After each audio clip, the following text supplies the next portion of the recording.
Je m'appelle Falsour Asaf Salama. Tout le monde m'appelle Fax en tout cas. Je suis un entrepreneur depuis, je vais dire depuis tout petit, mais dans le côté formel depuis à peu près 6 ans.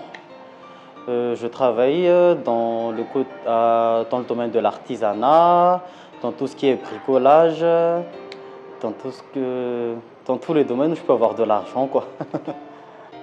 Le métier de l'artisanat, je l'ai découvert il y a 6 ans, mais j'ai opéré dans différents domaines avant ça, dans la revente, dans des business et non dans l'entrepreneuriat.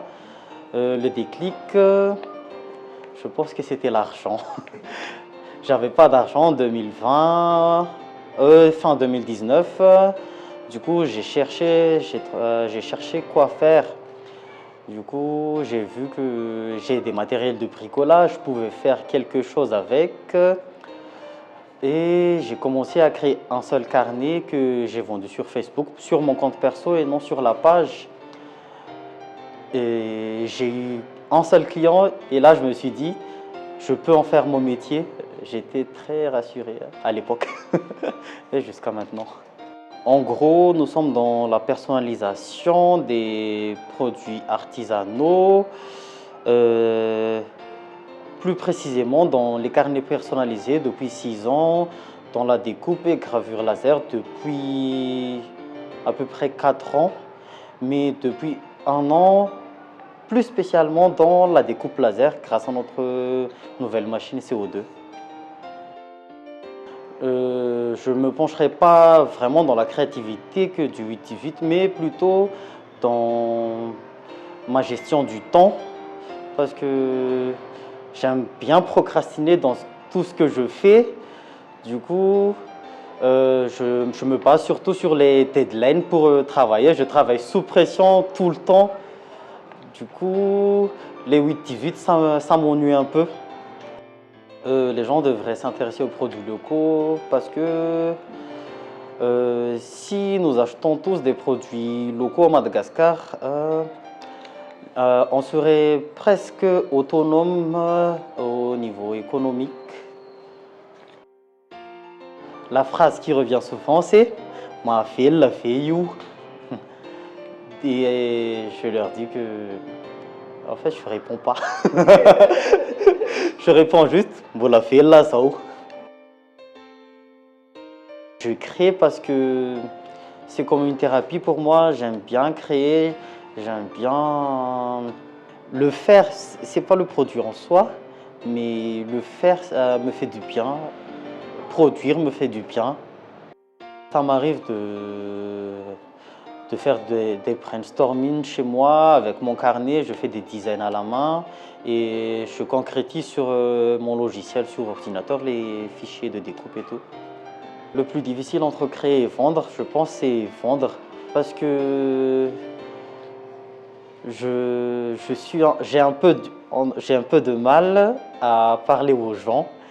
Du coup, quand je crée, je m'enferme chez moi, je travaille seul et voilà.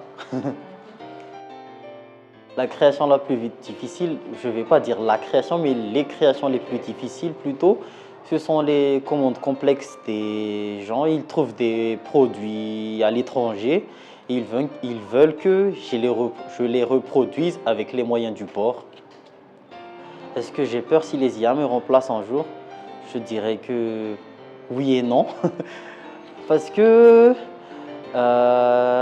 maintenant, les chirurgiens, ils peuvent être remplacés par l'IA, les robots et tout. Du coup, j'ai un peu peur qu'un jour, l'artisanat se fasse remplacer.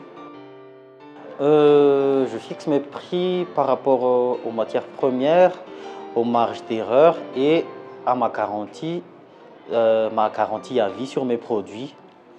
Tous mes produits, surtout les carnets, sont garantis jusqu'à la fin de la page. Tant qu'il y a encore une page, le produit est garanti.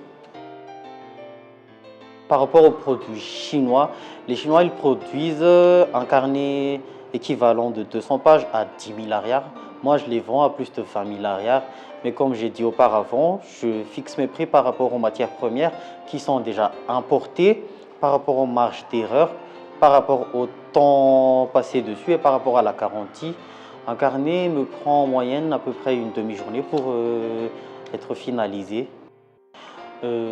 Si on parle de vivre sur la pyramide de Maslow, genre vivre pour manger, oui, mais avec mes caprices, mes désirs et tout, je pense que ça va prendre du temps. Sincèrement, dans 5 ans, je sais pas, parce que je suis un peu impulsif. Du coup, j'ai acheté la machine du jour au lendemain, la machine CO2. Alors, dans 5 ans, je dirais peut-être un atelier plus immense, alors que je pourrais le faire dans un mois. Du coup, voilà. Mon tout premier produit fabriqué par rapport à Thierry Perso, comme je l'ai dit plus tôt, c'était un carnet. Il y a une petite histoire drôle par rapport à cela. Je m'ennuyais en décembre 2019. J'avais 6 000 arrières. Je ne pensais pas créer des carnets toute ma vie à ce moment-là, mais j'étais passé à Hambourg, j'ai acheté de la colle, j'ai acheté des restes de produits en cuir. Je suis passé chez Super U, j'ai acheté un carnet déjà fait. Du coup, j'ai fait une recouverture du carnet avec des restes de cuir et c'est ça que j'ai vendu. Du coup, à mon premier carnet, je n'y connaissais rien.